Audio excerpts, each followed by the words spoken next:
Hey there, everybody. Welcome back to Good Orderly Direction, Practical Tools of the Bible. This is another in our series of meditations for mental health. Today we're talking about Colossians 3:12 through 13, compassionate responding. In the last video, we talked about being quick to hear, slow to anger in our responses to people. And that's important. But then we have to respond compassionately if we're angry or if we're not.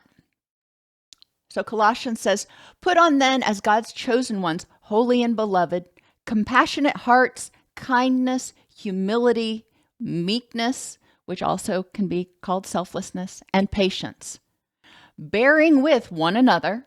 If one has a complaint against another, forgiving each other, as the Lord has forgiven you, so you must also forgive. God tries to hear what's being said, both through your words and actions. Good orderly direction teaches you, tells you that it's important to hear what is actually being said, not your assumptions, not your guesses, not the conclusions that you're jumping to. But good orderly direction says, hear what's actually being said through the person's words and actions.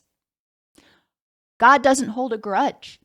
Holding a grudge just drains your energy. Now, you can recognize that somebody may not be the safest person to be around. Maybe they are toxic.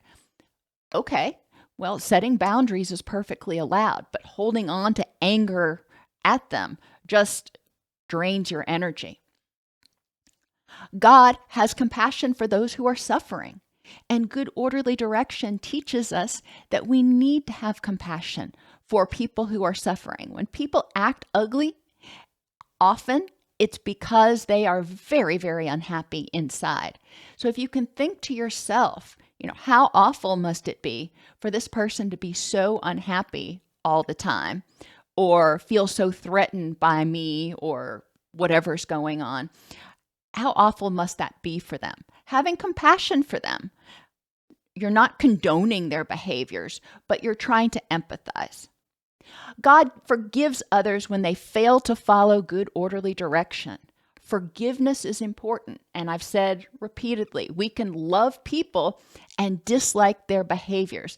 And throughout the Bible, especially the Old Testament, we see a lot of instances where God forgives.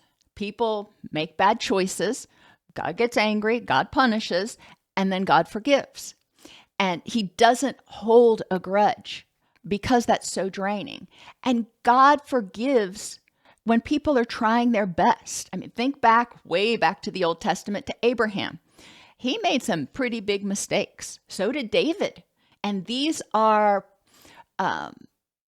people that we look to and think are so godly. Well, yeah, but they're also human and they made mistakes and God forgave. He didn't let it go unpunished, but he forgave them. And God forgives when you're sorry. So it's important to recognize that we can forgive people when they regret their decision. Now, not everybody is going to see their decision as a bad one, so they may not be sorry, which goes back to they're trying their best.